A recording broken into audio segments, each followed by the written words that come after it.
Les premiers Européens étaient noirs. Salut à toi. Le racisme est une distraction inutile et une prison mentale, qui bouffe tes énergies et te maintient dans la bassesse.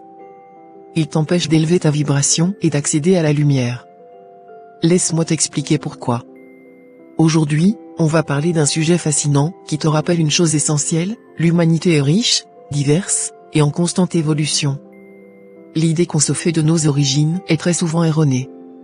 Et fort heureusement, la génétique fait taire les préjugés et l'ignorance. On va explorer un peu l'histoire des premiers habitants de l'Europe. Imagine-toi il y a des milliers d'années. L'Europe n'était pas ce qu'elle est aujourd'hui. Les premiers habitants de ce continent avaient la peau noire. Oui, tu as bien entendu. Des découvertes archéologiques et génétiques récentes montrent que les premiers Européens avaient des traits bien différents de ceux que l'on s'imagine souvent. Et ce sont donc ceux qui se revendiquent européens aujourd'hui qui seraient à proprement parler des immigrés, ou plutôt, leur apparition sur Terre est beaucoup plus récente et résulte d'une expérience qui dépasse l'entendement humain. Pourquoi est-ce important pour toi? Parce que cela nous montre que l'identité humaine est bien plus complexe qu'il n'y paraît. La diversité a toujours été au cœur de notre histoire. Elle est une force, une richesse. Toi aussi, tu fais partie de cette incroyable mosaïque humaine. En prenant conscience de cette diversité originelle, tu peux te rappeler que les différences qui peuvent sembler nous séparer aujourd'hui ne sont qu'une infime partie d'un grand tableau. Nous sommes tous connectés par un héritage commun. Cette histoire nous enseigne l'humilité et l'ouverture. Alors, laisse cette connaissance t'inspirer. Sois fier de qui tu es, célèbre la diversité autour de toi, et utilise cette compréhension pour bâtir des ponts, pas des murs.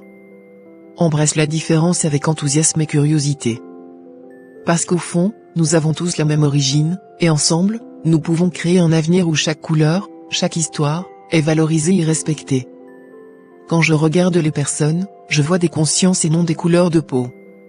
Je ne vois que deux races, la race issue de la lumière et la race issue des ténèbres. Et toi, que vois-tu? Les caractéristiques de ces deux groupes, bonnes ou mauvaises, se retrouvent dans toutes les couleurs de peau. Il y a des bons partout et des mauvais partout. Mais parfois, tu as tellement stigmatisé certains phénotypes dans ton esprit que toi-même, par le pouvoir de ton mental et par le pouvoir de ta parole, tu as programmé que tu dois avoir des problèmes avec ce groupe-là et ils viennent automatiquement vers toi pour accomplir les situations que tu as programmées dans ta pensée et déclarer de ta bouche, cher créateur, car oui, c'est toi qui crées ta réalité.